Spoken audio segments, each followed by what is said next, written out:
Good evening, everyone. I'm Martin. This is the Only Vans Guru YouTube channel. It's about van life and mindfulness. It's about understanding ourselves. And for those of us who are living that solo nomadic journey, being lonely can obviously bring its own issues, but also its massive benefits. And I do a lot of mindfulness and meditation, and this is my weekly newsletter. This one, navigating emotional triggers, understanding your anxiety patterns. So hi there, mindful listeners. Welcome to this week's edition of my newsletter, where we're diving deep into a topic that resonates with so many of us: navigating emotional triggers, understanding your anxiety patterns. Anxiety can often feel like an uninvited guest, showing up at the most inconvenient times.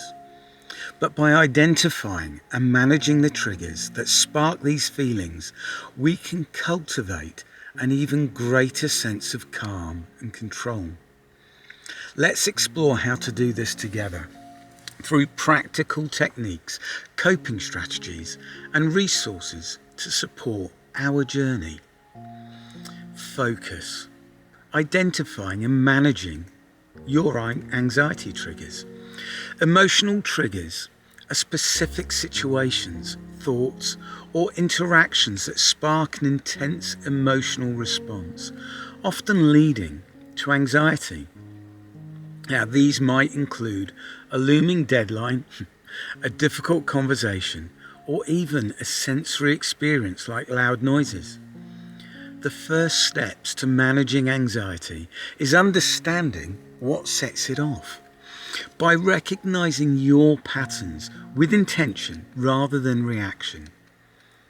This week, let's focus on building awareness around your triggers and creating a toolkit to navigate them with grace.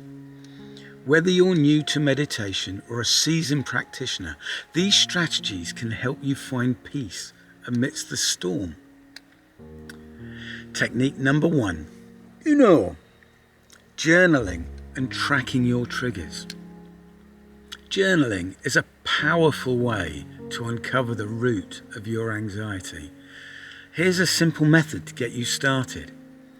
Set aside 5 to 10 minutes daily, if you can, after your meditation session, and grab a notebook or a digital app to record it with. Reflect on your day. Note any moments when you felt anxious.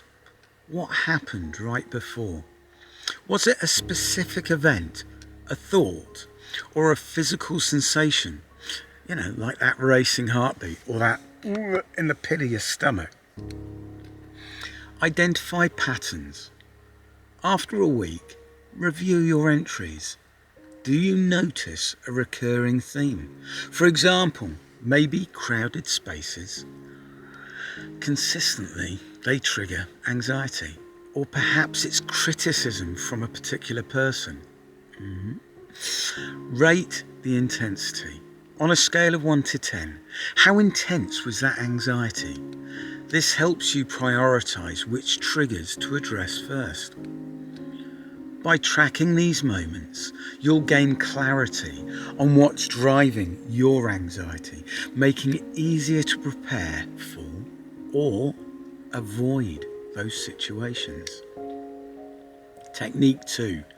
Strategies for coping with specific triggers. Once you've identified your triggers, it's time to develop coping strategies. Here are a few of my tailored approaches.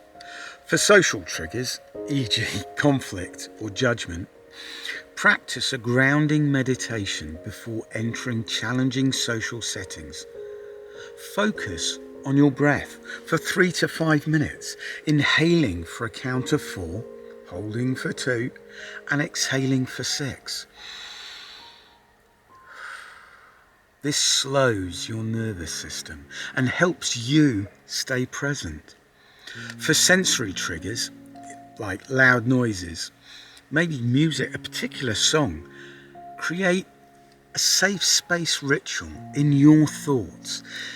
Carry noise-cancelling earbuds or use a calming essential oils like lavender to anchor yourself when overwhelmed. I have a teddy bear. For thought-based triggers, i.e. overthinking, try a mindfulness technique called noting. When an anxious thought arrives, mentally label it as thinking and gently return to your breath. This creates distance between you and the thought, reducing its power, reducing its hold over you. Pair these strategies with your daily meditation practice to build resilience over time. Remember, consistency is key. Now, resources for further exploration. You want to dive deeper? Here are some resources to support your journey. There's a book, The Anxiety and Phobia Workbook by Edmund J. Bourne. It's a practical guide with exercises to manage your anxiety. Apps. The Calming Anxiety app. Right? My meditations, they're on Spotify, Apple, YouTube. Just search for Calming Anxiety. I'll put links in the show notes. And it's got 10 million downloads. I know it's me, but even from hundreds of people I've never met, the emails are so positive and empowering that they've changed people's lives in so many incredible ways. Check out last week's episode. I am forever learning and evolving. I'll put a link in the show notes.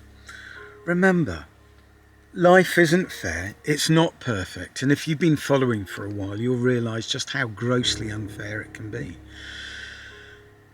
Feelings of panic and doubt and fear are natural. They're part of who we are. They're our safety mechanism for when we never used to have houses, when we used to hunt, when we used to be hunted. We're no longer hunted, but we still have these responses. So don't let them get in the way of your happiness. Even people like me who have this mindful, positive outlook still have our down moments.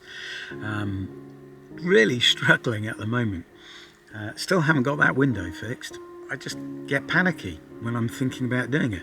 And this next couple of weeks I'm going to be holed up fixing the brakes. I'm going nowhere. I don't believe the brake pedal's supposed to go all the way down. But that's it. Have a great week. If you've got tips or if you know someone who's struggling at the moment, share this episode. Please, if you've been watching for a while and you haven't subscribed, please do. Please. Because, yeah, obviously I'd like to grow the channel because the only way I live and make money is off my podcast and hopefully soon this channel. So give it a thumbs up and a comment. Take care. Have a lovely week, truly. Leave me a comment about what positive you found this week. And as always, I'll see you next Thursday, and in everything, it's so simple. Be kind.